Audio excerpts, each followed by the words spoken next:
here we go with the next comparison video or review of this is the Massimo T-Boss T-Boss 760 EPS. I tried to do a video yesterday.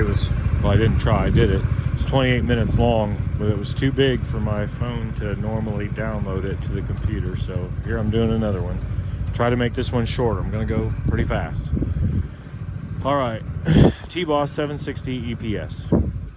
This is a single cylinder, liquid cooled, 700 cc's, and in comparison to the 850 that we bought, I like this machine better overall, but there are some things that the other machine has that I like better than this one.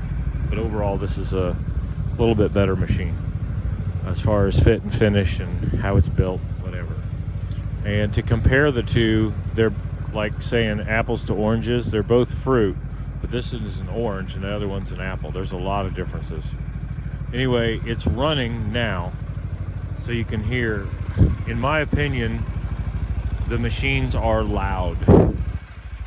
All the Massimos that I've come up against, and actually a lot of side-by-sides that I have looked at, and I've looked at like 6 different brands and finally bought these, they're loud. They rattle, whatever. Now you'll hear, I don't know if you can hear that, these doors can allegedly be adjusted and it takes that rattle out where it's on the latch there, okay? But anyway, let me show you this. This is the screen where everything's going on. It's got 119 miles on it, and I've still got it in high. I should put that up in neutral. Oh, the lights, yeah, lights on. Okay, I'll get to that in a minute. Up front, it's got a 60-inch Massimo snowplow, and I'm just gonna go ahead and run that down. No, I gotta turn my winch control back on.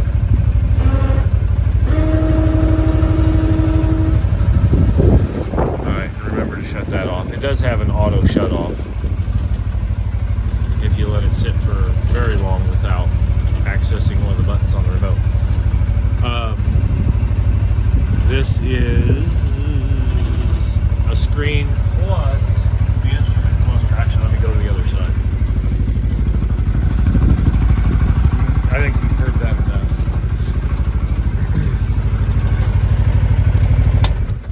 We got the instrument cluster here, and the instrument cluster comes on almost immediately. The screen takes a little longer to fire up. Okay, Massimo 60-inch snowplow. I'm not over enchanted with these markers. I put some liquid nails in there because the markers like vibrated loose. I didn't lose any of them, but hopefully that'll hold it. If it doesn't, I'll put something different on there. The snowplow is pretty good. When you put this together, it comes in a box. Don't tighten these bolts. They're nylon lockers on top, and there's one underneath that spring. You'll see it as you put it together. Don't put these too tight or you won't be able to pivot the blade. And that's achieved by this handle here, and it's got a little tab that sticks down in there. Not the best design, but it works okay. The springs and stuff are a little tricky. We did 3 of them, so after our first one, our learning curve got pretty good. And I should say this, I haven't gotten into anything that I've modified specifically, except maybe the winch control. Do anything that I do here at your own risk. I put this shackle on here with the spring-loaded tab on there to keep it from coming off if I'm pushing snow. I took the wire rope off and replaced it with synthetic rope. I will show you just briefly, and it's a lot of work, but it can be done. This box here is the control for the winch. That little blue wire is the antenna, basically, and I converted this from the rocker switch in the cab to wireless remote. And for deer hunting, even for plowing snow, it's handier generally to do that. It's a 3,000-pound winch on here that comes with it. If you do retrofit this to a synthetic rope, you're supposed to put this fair lead on instead of the rollers. And then there's a set screw in there once you spool all the wire out. So you take that set screw out, and then you have to very carefully drill, at least that's what I did, drill out this channel that the rope goes in, because the rope is slightly bigger than the wire rope. Be very careful when you do that, or else you'll do like I did on the 850 and tear a chunk out of that. I still got it to hold, but just be mindful of that. Okay, I'm getting to like these soft shackles pretty good. I got one here, one here. I just got them hanging there. I got one here to hook the winch rope to, and the winch rope will probably rub against here and maybe shine that up a little bit, but the hook doesn't hit against the metal.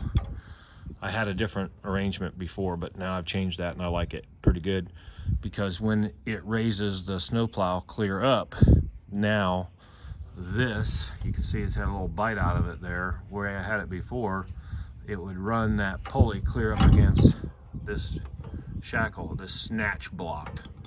And so now it doesn't do that anymore. I got it rigged up pretty good. Okay, it's electronic power steering, it's 4-wheel drive. It's normally in 1-wheel drive. You can lock the rear axle, you can put it in 4-wheel drive, and you can lock the front axle. So all 4 wheels are pulling together. I like that. It's got some grease zerks in here. You can see one on top and then one down there on the bottom. They greased it from the shop, but I haven't greased it again yet. These do squeak a little bit, and that's the bushings, plastic bushings in between the metal parts. Not a huge deal. On this machine, the normal battery, you take these 2 screws out right there, flip this hatch up, and then there's a tractor, a small like lawnmower garden tractor battery in there. 300 cold cranking amps, I think, is what it is. I'm not going to take that apart right now, but I am going to show you the extra battery that I put in. I've got my straps there on the floor and my snow brush. We got 3 inches of snow the other day, but it's all gone now, but we're supposed to get some more. There's the seat. You can take that off. It just sits in these tabs. It's no big deal. I put a car battery, actually a marine dual purpose battery, in here under the seat. This is empty on this side. I put another ground wire on that. I saw some videos on YouTube. They said if you put another ground wire from your battery to your frame, then you don't take the chance of burning your stator out quite as bad. And especially with plowing snow, I like having that extra battery on there. Fuel cells over here, air cleaners there. Pretty self-explanatory. This is just a better built machine than that 850, I'm sorry to say. There is a gap, or there was a gap, right, let's see if I can get my finger up in there. Where are we at here? Right there. And I took a piece of rubber and cut it to size and then zip tied it down. If you ride in mud or snow, whatever, and you don't have something there, it will throw mud, snow, whatever, water up into here, into the battery box. Actually, I had to clean the battery box out before I put this battery in there with the hold down. Okay. The tires are 27/11/14s on the back and 27/9/14s on the front, I think. 27/9/14s on the front, and these are bigger tires than what's on the 850. They're like one size bigger. They're 12s, I think, on the 850. As far as controls go, on the 850, you've got an emergency brake over here where my foot is, and it's cable operated. On the 760, you've got this manual brake, and it does hold too. You'll smoke this thing if you put that brake on and forget to take it off. I don't use it except when I'm hauling it or parked on an incline or something. These are kind of hard to shift. The Achilles heel on these machines has been that they're hard to shift. This one's wore in pretty good, and it shifts pretty good now after 120 miles basically. Here's the 4-wheel drive control. If you just got it in 1-wheel drive, so you don't tear up your turf, I like that. The other one has a solid rear axle on it. It's always in like posi traction. You just flip this button right here. That'll lock your rear differential, or excuse me, yes, your rear differential in. Then you come over here, if you want it in 4-wheel drive, you push the red button, that'll put your front wheel drive in. So the rear will be locked, the front will be free. If you're gonna pull in a straight line, you flip this tab over and then pop out the yellow button, and then all 4 wheels will be locked, okay? And again, you can buy these remotes off of Amazon, like 20 bucks or less. And they do take a 12 volt 23A or A23 battery, which I didn't have on hand, so I ordered some more in case I leave this thing on and it runs the battery down. I'll have a spare, especially since I unhooked this rocker switch. And the reason I unhooked it is I did not have the piggyback connectors that I needed at the time, so I put it back together, and I have not changed that so that it runs the in and out from the dash and the remote. But the remote works pretty good. I just hang it up here on the windshield and it's not bad. The shifter on this, I actually still like this shifter better than the 850. The 850 goes straight up and down. This one kind of goes in and out a bit. You've got park, reverse, neutral, high, and then low. And you're only supposed to go in low when you're pulling a heavy load under 7 miles an hour. Got the horn here, left and right turn signals there. The 850 does have 4-way flashers. The horn, the 4-wheel drive control, instead of being over here, is over here. No instrument cluster. The windshield is a tighter fit on this machine than the other one. And on the 850, I actually had to cut this plexiglass out with a body saw to here because you cannot adjust the steering wheel. This is a tilt steering wheel. I think we've got it all the way up right now, and there's plenty of hand room here. On the 850, there is not. The glove box is lockable on the 850, but it doesn't have this handy little cubby hole, which I really like for throwing pins and stuff in out on the farm. So this is a much better arrangement as far as I'm concerned for putting stuff in the glove box, and it's not lockable. And it's a pain in the ass when I have the glove box key on with the ignition key to shut it off, open the glove box, put whatever in there, lock it back, then put the key into the ignition and start it back up. I've got, let's see if there's anything else I need to show you. There's a regular brake pedal, regular accelerator pedal. You got some grease zerks on them so you can grease them. There's accessories here, 2 USB, and you can put cigarette lighter plugs in. There's one here already, a 12 volt, and you can put another one in over there if you want. All right, let's see. The mirrors on this are pretty much crap. I'll show you that. I put this golf cart mirror on there. It's really handy. If you put one on, do it again at your own risk, but put it in front of the driver's seat. Don't put it in the middle. Put it in the driver's seat, and you can see the whole area behind you. I put a slow moving vehicle sign on there. I got my earphones up there for when I'm cutting wood and whatever limbs off the fence at the farm. Put these Nightlight, they're 18 watt LEDs. They light it up very nicely at night. They're not adjusted exactly right, but they're close. Let's see, so I got them on the front and back. The front has its own separate rocker switch. The back has its own separate rocker switch. This hole here, I thought about putting another set of Nightlights on here and hook them to the back, I think, if I do that, to shine out the sides, and that hole will fit right in there. I don't think you hit on anything on this machine. On the door latches are here. On the 850, they're up here, and we did adjust the seat on the 850. I put it so far back that the latch dug into the seat, so that's not good. It's a manual dump bed, whereas the 850 has a power up, power down actuator. It's way shorter. The steel bed on the 850 comes out about this far, so another 12 inches probably. So it's a little harder to get the hitch hooked up. Speaking of hitches, I got this is aluminum, and it's got holes drilled this way and holes drilled that way, so you can turn it whatever you want. I got this clevis. I got some of the rubber protectors. It's 3/4 inch clevis, rated for, like, I don't know, 5,000 pounds or something. And do it at your own risk, but I run a strap through here and then strap it down on the trailer. The hitch is not very heavy, but you're not supposed to pull more than like 1,000 pounds anyway. So you should not have to worry about pulling the hitch off. I wouldn't pull a lot of heavy stuff that's not rolling, like you're not going to try to pull trees out or stumps or whatever. It's kind of hard on them. There's grease zerk up here, right there. I think there's another one underneath for this suspension.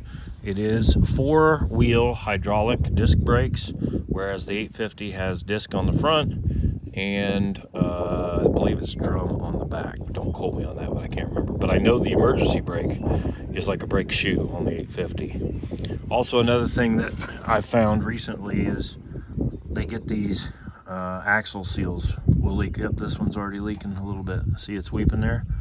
Yep, 120 miles on this thing and that axle seal's already weeping. So that's another thing that's problematic. The shifter, when you get these, is the biggest problem. This is pretty good on gas compared to the other one. I've been on 100% for quite a while. It's about 7-gallon fuel tank. The other one burned a lot of gas with that twin for whatever reason. Also, the exhaust on this is set up better than the other machine.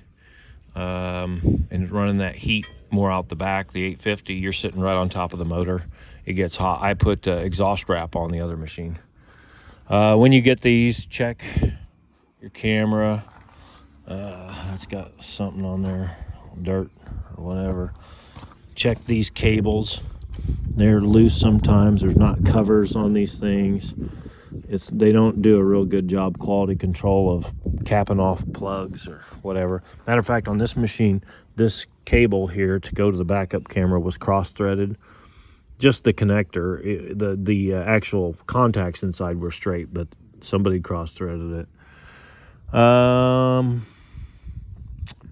Let's see. This has got the skids on the side. Those are nice in case you get up into a tree or rock or something. But overall, the price point on this, I know you've been waiting for that, is about $13,500. Whatever deal you make with your dealer, that's your business.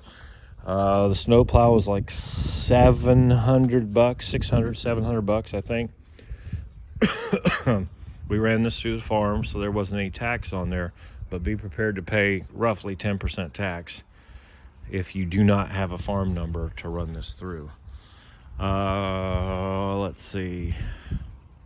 So probably out the door, you're looking at about 15,000, something like that, which you say, oh, well, I can get a Polaris. Yes, you can get a Polaris, like a 570 or whatever. Remember, this is a 700cc machine, and it came standard with the winch, the brush guard, the doors, the roof, the windshield.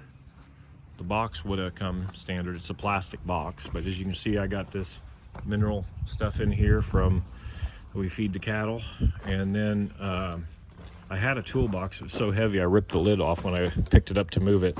So I just got this cooler, and I've got shackles and ropes and stuff like that in there. I just want it to be pretty much weather tight, and that lid snaps down on there, and I can still carry that tub in the back. We carried a deer in the other one, so a deer will fit in here if it's not a huge deer. The flatbed is better for carrying deer. Overall, I think it's a really good machine so far. I'm not super impressed with that axle seal leaking. We'll keep an eye on that. I like that I could put an extra battery on there, that I could hook the extra lights in. Oh, the headlights on this are crap. They're junk. They are daytime running lights. I'm sure you could shut them off. Excuse me, if you wanted to, but the compared to the 850, the 850's low beams and high beams are much better than this machine. So that's a big plus for the 850. And let's see, there was something else I was going to tell you. The engine fan on this, when the engine fan kicks in on this, you're going to drop like a whole volt. Like I say, it's 14.5. You'll notice on the dash it'll go down to like 13.5. That electric engine fan on the back side of the radiator, it really pulls. So keep that in mind. Yeah, but other than that, I like it quite a bit. And with the bench seat on there compared to the bucket seats on the 850, I like that much better. You get more room in here.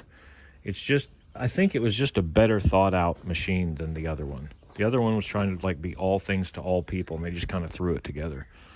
This one you do have to have your foot on the brake and in neutral to start it. The 850, you can start it with your foot on the brake in any gear, or at least I have been able to so far. I may have to adjust that later, but pretty good machine. If you want one of these and you're in West Central Illinois, contact West Central Power Sports. Talk to Kyle or Deb, and I don't have that number handy, but you can look it up. West Central Power Sports in Illinois. And then you can work out whatever deal you work out with them. I don't know, they run specials occasionally, so you can ask for sure. But it's a pretty good machine, looks pretty sharp. Put it through the paces. I feel like there's something I'm forgetting, but I can't remember what it is. So thanks for watching, and we'll see you on the next one.